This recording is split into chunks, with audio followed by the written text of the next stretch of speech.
ఇది ఆగ్రో ఎసెన్సీస్ వారి బజరంగి టమాటా అండి. ఇది ఏ మొక్క చూసినా సరే విపరీతమైన పూత, పింద, కాయ. మీరు ఏ ఒక్క మొక్క అయినా చూసుకోండి, కాయలు ఎట్లా పడ్డాయి, కాయలు ఎలా పడ్డాయి,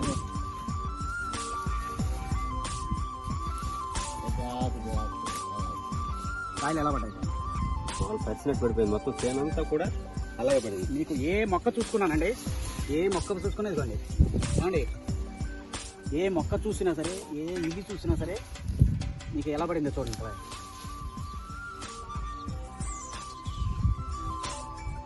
రండి వెంకటసుబ్బయ్య గారు.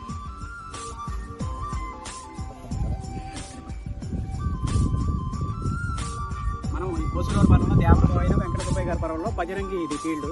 కాపు ఎట్లా కాసిందంటే ఏ మొక్క చూసినా సరే మీకు ఇదే రకంగా ఉంది. ఈ పందిరి కట్టాలంటే ఇనుప కడ్డీలు వేయాలి. ఇది పందిరేస్తే ఎట్లా ఉండేదండి, ఇనుప కడ్డీలు వేయాలి.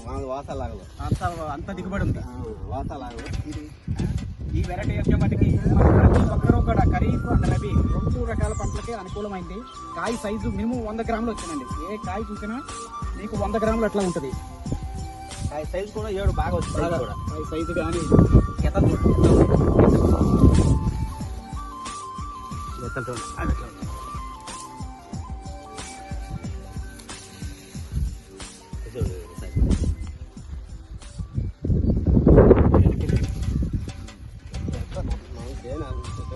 దూరం వెళ్ళినా ఏ కాపు ఎక్కడ చూసినా సరే.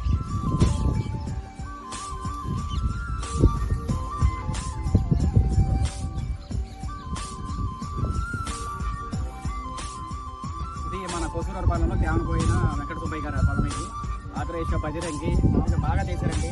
మీరు దీన్ని పందిరి వేస్తే చాలా బాగుండేదండి. ఇంత కాపు మీద పందిరి వస్తే కడ్డీలు అయితే అవుతుంది. ఆయన ఇనప కడ్డీలు వేయాలంటున్నారు. ఇంత కాపు ఆపాలండి.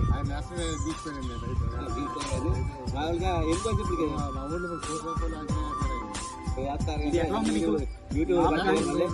నేను ఇప్పుడు ఒక 10 తోటలు చూసి ఇట్లా ఉన్న తోటను ఎవరు ఏ వెరైటీ లేదండి. అది చాలా బాగా వచ్చింది. ఓకే, నేనైతే మార్చిద్దాం అనుకున్నాను.